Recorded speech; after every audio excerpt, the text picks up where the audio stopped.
এই বইগুলো আসলে আফ্রিকার প্রতি আমাকে আগ্রহী করে তোলে। পরে একটা ব্যাপার যেটা দেখলাম সেটা হচ্ছে যে আ সামনে সাস্টেইনেবল বিজনেস কোনটা?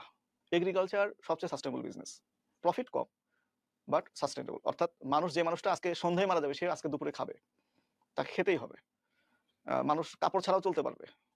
কিন্তু তাকে খেতে হবে। তো এবং এই যে খাবারের যে ব্যবসাটা সারা দুনিয়াব্যাপী চলতেছে, এটা বড় কর্পোরেটরা ১ম এ যে কোয়েশ্চেনটা করছে, কর্পোরেটটা কেন আসতেছে? বিল গেটস আসছে বা এনারা আসছে, কেন আসতেছে? যতদিন যাবে জনসংখ্যা বাড়তেছে এবং এখানে একটা বড় ব্যবসা আছে। কি ব্যবসা?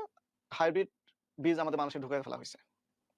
অর্থাৎ একটা নির্দিষ্ট গোষ্ঠী ওয়েস্টার্ন হোক বা যাই হোক যারাই বলি আমরা, তারা কি করতেছে যে আমাদের দেশি বীজ এখন হারায় যাচ্ছে। আমাদের বাংলাদেশে এখন সব মিলে ৩৫০০ কোটি টাকার একটা বীজের মার্কেট আছে। এর মধ্যে ৩২ থেকে ৩৩ কোটি টাকার বীজ আমদানি হয়। সবই হাইব্রিড বীজ। একটা কৃষক কিন্তু তার আদি যে বীজটা সেটা সে ঘরে রাখতে পারতেছে না। রাখতেছে না। তাকে বোঝানো হচ্ছে সার বীজ দাও, হাইব্রিডটা উৎপাদন করো। সার তার মানে এই যে পুরো সিস্টেমটা যে একজন বীজ কিনবে কৃষক, বীজ কিনবে ওদের কাছ থেকে। আমাদের ৫০ বছর আগে তো কেউ সার ইউজ করত না, কীটনাশক ইউজ করত না। কিন্তু এখন বীজের ব্যবসা, কীটনাশকের ব্যবসা খুব চমৎকার চলতেছে। ওই কৃষকের কাছে সার বেচতেছে, বীজ বেচতেছে। ওই কৃষক ওই বিষাক্ত খাবারটা খেয়ে অসুস্থ হচ্ছে। চিকিৎসার জন্যে ওই মিলিয়নের এবং বিলিয়নারদের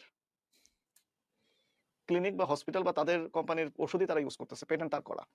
তো পুরো সিস্টেমটাকে মানে এটা ফুড ইন্ডাস্ট্রি এবং আপনার এগ্রিকালচার ইন্ডাস্ট্রি বলি এবং হচ্ছে মেডিসিন, হেলথ ইন্ডাস্ট্রি টোটালি তাদের দখলে। আরেকটা বিষয় আছে সেটা হচ্ছে আমার যে স্কিল গুলো আছে সেগুলো